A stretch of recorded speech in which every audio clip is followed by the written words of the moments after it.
নিজে বিলকিসের সাথে কথা মারবা, বিলকিস হ্যালো কেমন আছে, আর তোমার বউ বল্টুর সাথে কথা বলবে না, তুমি পাকামো পাইছো। পরিবর্তন আগে নিজের দরকার। আপনি ফজরের সময় নাক ডেকে ঘুমাচ্ছেন, কম্বল টেনে নিয়েছেন, আর বউ তাহাজ্জুদে বসে রয়েছে এখন আপনার জন্য, তাই মনে হয় আপনার? তা তুমি মিয়া যদি নামাজ না পড়ো, তা তোমার বউ তাহাজ্জুদ পড়া তো দূরের কথা, ও আগে যা পড়িল ওইগুলো জন্য আরো মাপ চাবে, আল্লাহ ভুল করে ফেলেছি। কারণ আগে তোমার ভালো হইতে হবে। স্বামী ইক্তেদাহি তু বেহেজাল ইমাম, তাই এখন এই গেছে ইক্তেদাহি তু ভেজাল ইমাম, ঠিক না বেটে? পরিবর্তন দরকার। এই কথাগুলো আমাদের একটু আকল দিয়ে নিয়ে, মনে করেন না যে কবির বিন সামাদ নাট্যকার, সে নাটকের এখন তো মাহফিল হয়ে গেছে মোটামুটি, অনেকেই মনে করে যে কবির বিন সামাদ যাচ্ছে মানে এখানে মনে হয় নাটক মাটক এই সেই। না না, আমি ভালো কথা যতটুকু পারি, আল্লাহ যতটুকু বলান ততটুকু বলতে পারবো, আপনাদের বলার জন্য এসেছি। তবে শুধু শুনবেন, এই কান দিয়ে আর এখান দিয়ে বের করে দেবেন, এটা করা যাবে। আমরা সব কাজ উল্টো পাল্টা, এই উল্টো পাল্টা কাজ থেকে সরে আসার দরকার আছে না নাই? উল্টো পাল্টা কাজের মধ্যে এখন স্কুটি উঠেছে, স্কুটি মহিলারা চালায়, দেখেছেন না? আরে আমাদের দেখেননি, দেখেছেন কিনা? আমাদের খুব রাগ হয়, মেয়ে মানুষ স্কুটি চালাচ্ছে, আরো কত কি দেখবো। এইগুলো নিয়ে আমাদের নেগেটিভ মন্তব্য আছে না নাই? কথা কয় না, আছে না নাই? অথচ আমি চিন্তা করি, আমার স্ত্রী ইমার্জেন্সি এখন মনিরামপুর যাইতে হবে, তো যদি যাইতে হয় আমি বাড়ি নেই, কোনো না কোনো একটা বাহন ব্যবহার করা লাগবে, লাগবে না? লাগবে না? ইজি বাইক একটা যাচ্ছে, সামনের সিট বুক, সামনের যে ওই যে পিছনের ওখানে ড্রাইভারের পিছনে যে সিট থাকে সেটাও বুক, বা ওই সিটে মনে করেন দুইজন বসেছে আর একজনের জায়গা আছে, অথবা পিছনেরটাই দুইজন বসেছে একজনের জায়গা আছে। এখন আমার স্ত্রীর ইমার্জেন্সি যাইতে হবে, ওর ওইটাই চড়া চড়া উপায় আছে? তো ভাইয়ের সাথে চড়লো, ভাইয়ের সাথে হ্যাঁ আছে না নাই? আচ্ছা, স্কুটি একটা যদি চালায় বাজারে যায় মনিরামপুর, কারোর সাথে ঘষা খাইলো, তো কোনটা উপকার? ইজি বাইকে চললে অসুবিধা নেই, স্কুটি যদি ঘষা ঘষি করে ওইটা জায়েজ। কথা কয় না? এই জাতীয় নেগেটিভ চিন্তা আমাদের এইগুলো থেকে সরিয়ে আসতে হবে। আগে আকল খাটাবেন। কি খাটাবেন? বাড়ি বড় কিনে দিতে হবে। আমার বড় কিনে দিলে কিনা না জানি কি কয়, এই জন্য এখনো কিনিনি। একটু পরিবেশটা আগে চারিদিকে ঠিক করিয়ে নি, তাই না হুজুর? আপনি আমার পক্ষে কিনা? সামনে তো বলবেন, পিছনে যা হবে, সামনে বলেন পক্ষে। আল্লাহ কবুল করুন। ভাইরা আমার পক্ষে, আলহামদুলিল্লাহ। এই যে এটা কেন বললাম, আমাদের মাইন্ডটা চেঞ্জ করা দরকার। মাইন্ডটা চেঞ্জ করলে পরিবেশ। আপনি মেয়েকে হাফেজা বানাবেন, কোনো আপত্তি নাই। মুফতি পড়াবেন, কোনো আপত্তি নাই। আলেমা বানাবেন, কোনো আপত্তি নাই। অবশ্যই এটা করতেই হবে। পাশাপাশি অন্তত 3টা মেয়ে থাকলে একটা ডাক্তারি পড়ান। কথা কয় না কেন? এখন আমার হুজুরির বউ পর্দা 100% পর্দা করে, সিজার করতে হবে। ডাক্তার মকসেদ মিয়া ছাড়া তো উপায় নেই। উপায় আছে? তো 100% পর্দা, এক বাচ্চা হতে যাইয়ে তো দুনিয়া সব দেখাই দিয়ে চলে আসলো। এই সত্য বলছি না মিথ্যা বলছি? তো সব আলেম বানালেন, ডাক্তার তো পড়াচ্ছে সব হিন্দু, বৌদ্ধ, খ্রিস্টান, এইগুলো যারা ওরা গুরুত্ব। হিন্দুরা তার আলেম হতে আসে না, আসে? ওরা তার মাওলানা মুফতি হতে আসে না, আসে? তো ওরা কি করেছে দেখলো, আমাদের তো আর হাফেজ টাফেজ হওয়া লাগবে না, তা আমরা ডাক্তার হই। দেখবেন বড় বড় ডাক্তার হিন্দু, খেয়াল করে দেখেন। এরপরে শুধু তাই না, আরো তো বাংলাদেশের ডাক্তার কইছে যে তোমার তেশ মারা সারা, এবার যা মনে চাই খাও। অমনি ভিসা করি ভারতে দৌড় ধরে, যে ইমান চাই এখানে হারাইছে হারাইছে, এবার ভারতে যে আর একটু দিয়ে আসি। কথা কয় না? সত্য না মিথ্যা? বাংলাদেশের ডাক্তার যদি মুসলমান ডাক্তার বলি দেয় যে তোর আবুল হায়াত শেষ, আর বাঁচবি নে, তারপরেও চিন্তা করে একটু ভারতে যাই দেখি, ওখানে যাই কি করা যায়। ওখানে যাই না নামাজ পড়ার জায়গা আছে, না সামনে সিজদায় দাঁড়াবেন তাও মূর্তি, সেখানে যাইও মোটামুটি আজ যেটুক ইমান ছিল ওটুক দিয়ে চলে আসে। তাহলে তুই একটা ভালো ডাক্তার, একটা হাফেজে কোরআন, আমাদের এখন তো জেনারেল শিক্ষা হয়েছে, আমার আকিজ কলেজিয়েট স্কুলে ডাক্তারও পড়ে, আবার কোরআনের হাফেজও হয়। আপনারা দেখে এসেন আকিজে, কোরআনের হাফেজ কিন্তু জেনারেল, মানে মাদ্রাসায় পড়ায় না, আবার কোরআনের হাফেজ, ম্যাট্রিক পাস করতে করতে হাফেজে কোরআন।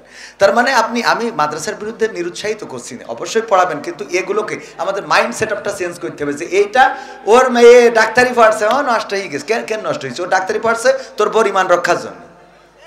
কথা কয় না? কারণ তা না হলে তো পর্দা তরক হয়ে যাবে। আল্লাহ আমাদের সহি সমজ দান করুন, বলেন আমিন। আবার বাচ্চারা মসজিদে গেলে কিছু মুরব্বীদের চুলকানি শুরু হয়, এরকম আছে না নাই? শুরুতে এইগুলো বলে রাখি। বাচ্চারা মসজিদে গেলে রে বাবা উনি তাশাহুদ পড়ে, আত্তাহিয়াতু লিল্লাহি ওয়া সালাতু, কাজ ছেলি যে চিল্লাচ্ছে আত্তাহিয়াতু লিল্লাহি ওয়া সালাতু আত-তাইয়্যিবাতু আসসালামু আলাইনা, কাজ ছেলি নামাজটা শেষ করে নি, আল্লাহুম্মা সাল্লি আলা মুহাম্মাদ ওয়া আলা ধরবো আল্লাহ, কাজ ছেলি যে এত চিল্লায় কে, মানে ও দোয়া পড়া যেমন তেমন খালি আছে।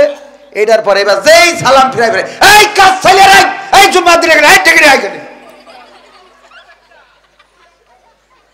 আছে না নাই? বাচ্চা মসজিদে গেলে মিজাজ খারাপ হয়ে যায়। ধমক কাকে বলে? একটু দৌড় দিয়েছে সিজদার মধ্যে, আরে দৌড় তো দেবে, মক্কায় দৌড় দেয়, মদিনায় দৌড়, সামনে দৌড়ে বেড়ায়, গেছেন না ভাই? হ্যাঁ, সামনে দৌড়ে বেড়ায়, বাচ্চাদের তো দৌড়ে দিতে, ওদের কাজই হলো দৌড়ায়, ওই এমন ধমক দেয়। অথচ এই মুরব্বীরা কোনোদিন বাচ্চা প্রথমে বিড়ি ধরার আগে লাউয়ের ডগা টানে। কি টানে? হুজুর জানে না মনে হয়? লাউয়ের ডগা টানাকে কেন্দ্র করে কোনো মুরব্বী ধমক দিয়েছে দেখেছেন কোনোদিন? ক্যারাম বোর্ডের আড্ডায় রয়েছে বাচ্চারা, ছোট ছোট বাচ্চা ক্যারাম বোর্ড খেলছে, কোনোদিন ধমক দিতে দেখেছেন? তাস খেলতেছে, কাঠ খেলতেছে, দোকানের পিছনে মাল খাচ্ছে, বিড়ির মধ্যে ফেলাই দিয়েতে গাঞ্জা টানতেছে, এক জায়গায়ও কোনো মুরব্বীর পালাম না ধমক দিতি। অথচ মসজিদি বাচ্চা যে যদি একটুখানি করেছে, এই তোর বাপের নাম কি, এই তোর আসতে পারে কিনা,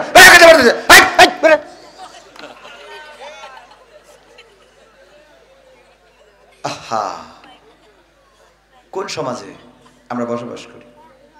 অথচ এই যে মুরব্বী ধমক দিচ্ছে, ও যৌবনকালে প্রবাসীদের বেড়া ভেঙে বেড়াইছে।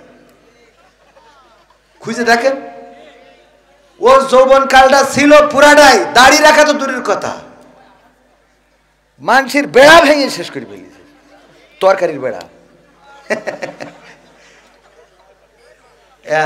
বড্ড হাজি। এই জন্য মুরব্বী আমার মাদ্রাসার বেড়া ভেঙেছে, নামাজ পড়ে আমার মাদ্রাসার বাউন্ডারি ভেঙেছে, নামাজ পড়ে আজান দিয়ে। এই মুরব্বীগুলো মাদ্রাসার বিপক্ষে, আলেমদের বিপক্ষে। আমার মাদ্রাসার বাউন্ডারি, নামাজিরা নামাজ পড়ে ভেঙেছে। কি দরকার এই নামাজের?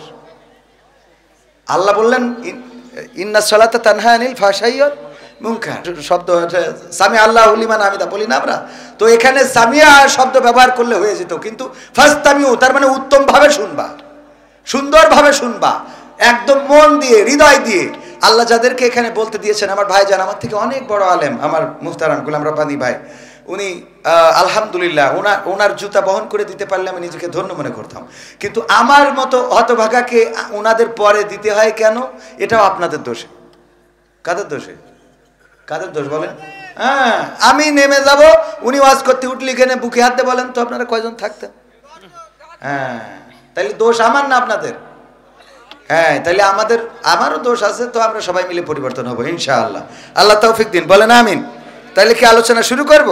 খোঁজালিপুর দক্ষিণপাড়া যুব উন্নয়ন সংঘের ৩য় প্রতিষ্ঠা বার্ষিকী উপলক্ষে ইসলামী সাংস্কৃতিক সন্ধ্যা ও তাফসিরুল কোরআন মাহফিল। কাজটা ভালো না খারাপ?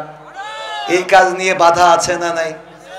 ভালো কাজে বাধা থাকবে, এটাই স্বাভাবিক। যদি বাধা না থাকে তাহলে বুঝবেন ভালো কাজ হচ্ছে না। কথা কয় না? যতদিন আপনি ভালো কাজ করবেন ততদিন। আপনি দেখেন আমির হামজা ভাই কত নবীর সাহাবীদের নাম বলেছে, ওমরের, আবু বকরের রাদিয়াল্লাহু তাআলা আনহু, তারপরে হামজা রাদিয়াল্লাহু তাআলা আনহু, বা অন্যান্য সব সাহাবী, যত সাহাবী আছে, মুআজ সবার নাম বলেছে না? হঠাৎ যে রাশমিকা মান্দানার নাম বলেছে, সেই গোটা দেশ কেঁপেছে না কাঁপে নাই? কথা কয় না? মুহতারাম ডক্টর মিজানুর রহমান আজহারি ভাই কত ভালো কথা বলেন, হঠাৎ সিক্স প্যাক বলেছেন অথবা কাউবয় বলেছেন। এটা বলা উচিত না, এটা ঠিক আছে, এই রাসূলের শানে এটা যায় না, কিন্তু ভালো কথাগুলো যে জীবনে শেয়ার দেয় না, সেই কথাগুলো শেয়ার দিয়েছে। কথা কয় না? মুহতারাম হাফিজুর রহমান সিদ্দিকী হুজুর হাফিজাহুল্লাহ কুয়াকাটা, উনি সারা জীবন কত ভালো কথা বলেছেন, কত ভালো, তার শুনে কত মানুষ দাঁড়িয়ে রেখেছে, কত মানুষ নামাজি হয়েছে। এইগুলো আইডিতে না পাওয়া গেলেও যেইটাই বলেছে, ওরে বাটপার, আইডিতে আছে না নাই? তার মানে আমাদের মানসিকতা হলো খারাপটাকে অ্যাকসেপ্ট করে নিয়ে আমরা সেটাকে প্রচার করা। আমি চাচ্ছি খারাপটা, আর মুখে বলতেছি ভালো কিছু। ভালো কিছু যদি হয়তো আপনার মধ্যে তো একটা দেখা যেত। আপনার ফেসবুক আমরা ঘেটে ঘেটে দেখি, আমাদের যারা সমালোচনা করে, সারাটা ফেসবুক জুড়ে একটাও পজিটিভ পোস্ট নাই। যেটাই ভুল করেছি, যেটাই খারাপ বলেছি, বা যেটাই স্লিপ অফ টাং হয়েছে, সেটা তার আইডিতে আছে। তার মানে ও কি ভালো মানুষ? খারাপটা ধরে নিয়ে বেড়াও। 10টা কাজের মধ্যে একটা ভুল হইতেই পারে, কাজ করে যে ভুল হয়, ভুল করে সে, ঠিক না বেঠিক? কাজ আছে যার, ভুল আছে তার। যার কাজ নেই ওর ভুল হবে কি করে? কাজই তো করে না, তা ভুল হবে কি? কাজ করতে গেলে ভুল হবে। আপনি যদি ভালো হন তাহলে ভুলটা সরাই দেবেন, সংশোধন করে দেবেন। কিভাবে? সুন্দর করে তারে বুঝাবেন, ভাই এই কাজটা এইভাবে না করে এইভাবে করলে ভালো হতো, এটা করেন।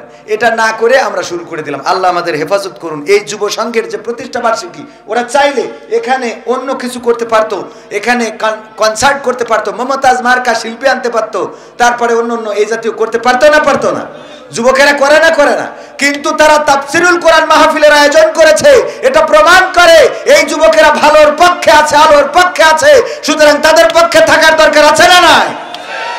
আল্লাহ তাদের পক্ষে থাকার তৌফিক দান করুন। আজকে প্রধান সভাপতিত্ব করছেন জনাব মোহাম্মদ রুহুল কুদ্দুস সাহেব। এছাড়া পরিচালনায় রয়েছেন আমাদের শ্রদ্ধাভাজন বড় ভাই মহিরুদ্দিন সাহেব। সার্বিক তত্ত্বাবধানে রয়েছেন মোহাম্মদ তুহিন রেজা। প্রধান অতিথি হিসাবে আসবেন আমার ওস্তাদ, আমার আব্বার বন্ধুগণ, একই সাথে চলেছেন, একই পথে চলেছেন, জনাব অ্যাডভোকেট গাজী এনামুল হক। একই স্টেজে অসংখ্য জায়গায় ওয়াজ করেছেন, কথা বলেছেন আমার শ্রদ্ধাভাজন উস্তাদজি। তিনি আসবেন, যিনি বিশিষ্ট আইনজীবী, জেলা ও দায়রা জজ আদালত যশোর ও সুপ্রিম কোর্ট ঢাকা।